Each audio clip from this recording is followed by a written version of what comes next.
মালদা জেলার সুবিখ্যাত ক্যাসেট শিল্পী শ্রী সুকেশ রঞ্জন ত্রিবেদী এবং আমি শ্রী শঙ্কর চৌধুরী আমার শিব থেকে আমরা দুজনে আজকে 128তম জন্মদিন বিশেষ মহান নেতা যাকে আমরা বলি নেতাজি, সেই নেতাজি আজকে জন্ম নিয়েছিলেন 1897 সালের 23শে জানুয়ারি ওড়িশার কটকে।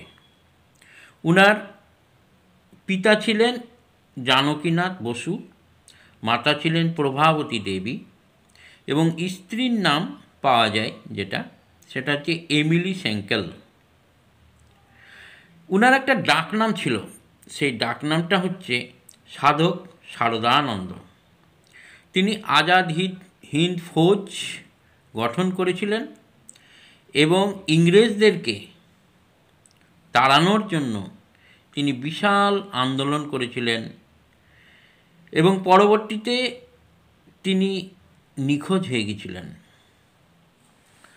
তো তারই উনার মৃত্যুর কোনো দিন পাওয়া যায় না, তবে অনেকের ধারণা আছে যে বিমান দুর্ঘটনায় তিনি মারা গেছেন বা কিছু। আমরা সেটা যাই হোক, আমরা মন থেকে সেটা মেনে নিতে পারি না।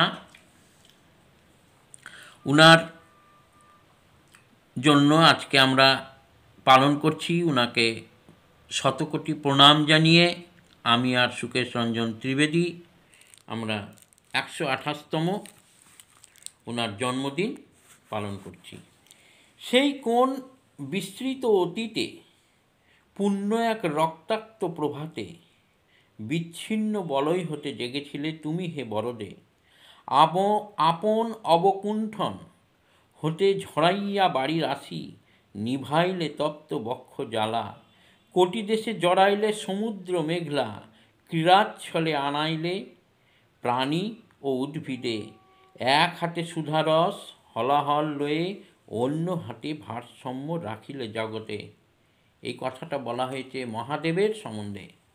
তা আমরা মহাদেবের সম্বন্ধে বলতে গিয়ে ঠিক একইভাবে তুলনা করছি আমাদের নেতাজিকে, যিনি এই ভারতবর্ষকে ইংরেজ থেকে মুক্ত হওয়ার জন্য নিজে হলাহল পান করেছেন, মানে নিজে কষ্ট স্বীকার করে আমাদেরকে দেশ স্বাধীন হতে সাহায্য করেছেন।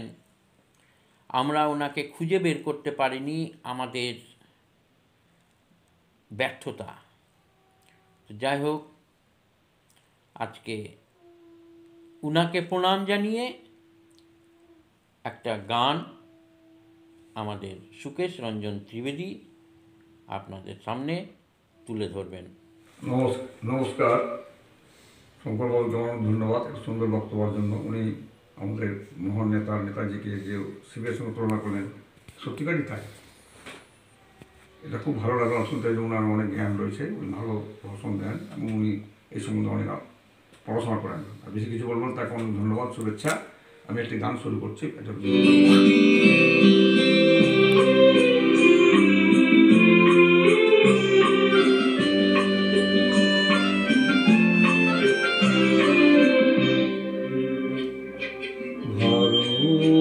আমার ভারতবর্ষ স্বদেশ আমার স্বপ্ন, তোমাতে আমরা লোভিয়া জনম ধন্য হয়েছি ধন্য গো।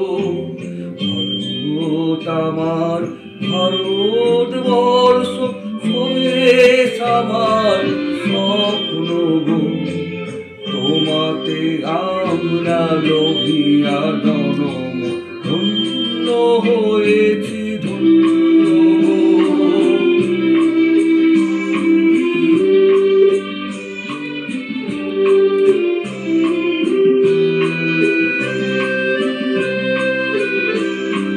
কিরীটিধারিণী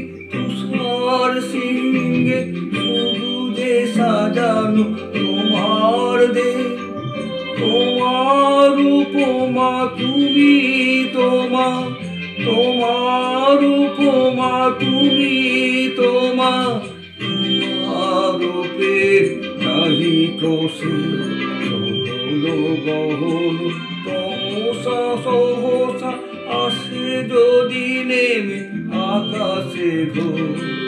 হাতে হাত রেখে নিবে একসাথে আমরা আনিব নূতন ভোর।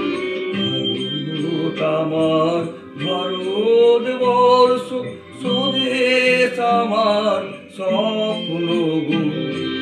তোমাতে আমরা লোভিয়া জনম ধন্য হয়েছি ধন্য গো।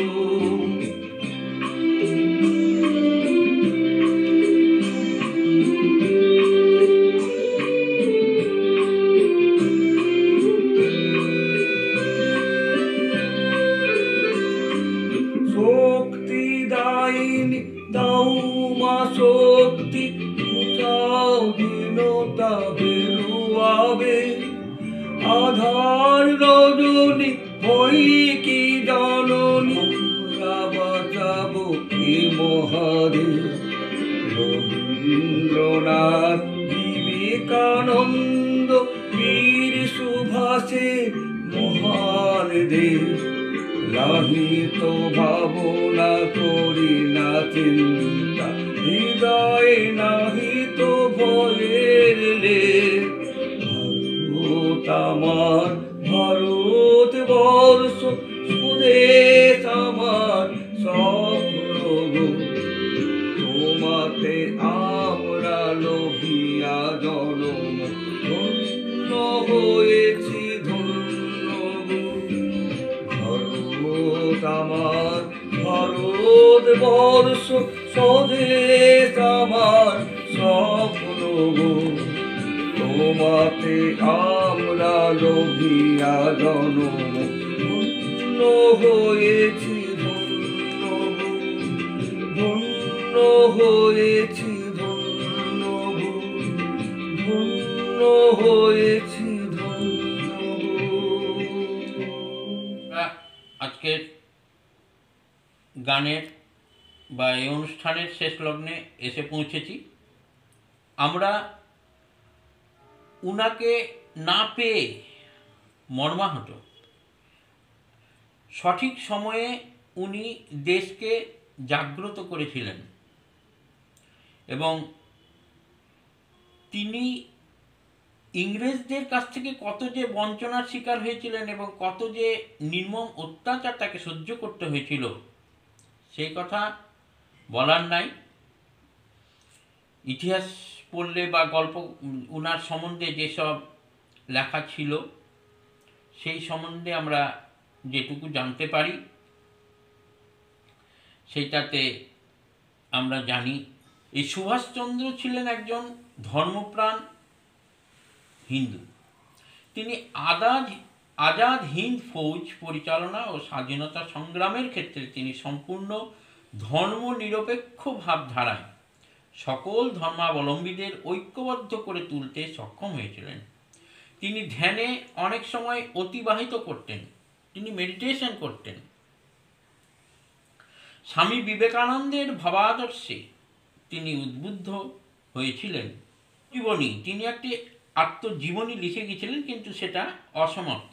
স্বাধীন ভারতের প্রথম রাষ্ট্রপতি দেশ গৌরব নেতাজি সুভাষচন্দ্র বোস তার নিজের বাবা মা, পরিবার, শৈশবকাল, বেড়ে ওঠা এবং ক্যামব্রিজের জীবন নিয়ে রচনা করেছেন এই আত্মজীবনী।